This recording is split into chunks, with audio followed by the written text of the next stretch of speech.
Alright, so we're going to go over some concepts in terms of creating some more stability through this area of your body. We're also going to work on some mobilization of the top neck end and shoulders.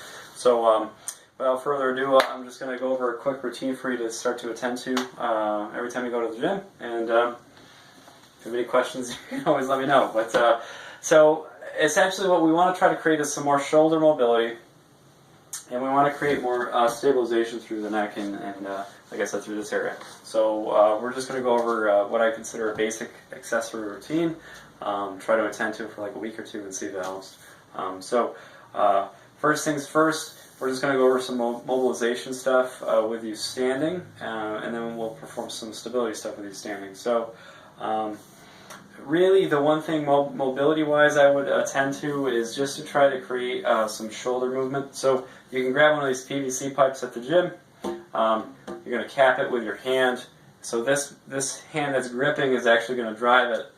And just drive your arm upwards. This hand on this side that I have flat on the end is actually dead. I'm not moving it at all. I'm doing the entire movement through my opposite arm. So you can do this just standing here like so, or you can also perform a lunge. That's you as well. But I'll give the repetitions and sets and that sort of thing in the email as well.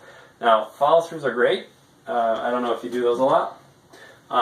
If you want to do them with a pull, what you want to do when you do them is focus on driving the motion through here.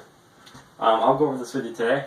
But basically when you do one, I didn't use my shoulders at all to do that. I used my middle back and my shoulder blades to facilitate this motion.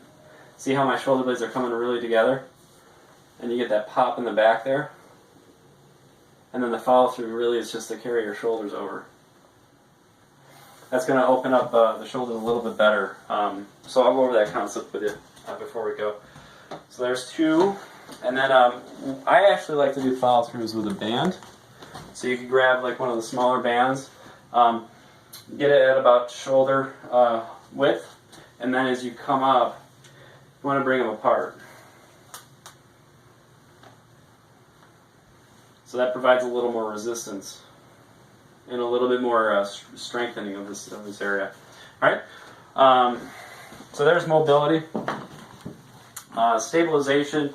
I'm just going to have you try to perform some holds. So holding your shoulders up at shoulder height. Once again, you want to keep those shoulder blades nice and packed in. From this position, you're going to engage the core. So we'll talk about that. You're going to engage the glutes slightly, get a nice firm bottom stance, and then engage the shoulder blades to come back. And then also notice that I'm bringing my neck slightly backwards too. So a slight double chin. And then this is one you're going to hold. You want to feel the work being done through here. We'll go over it. So that's a standing routine. From the floor, we've already talked about the roller. Continue to do that.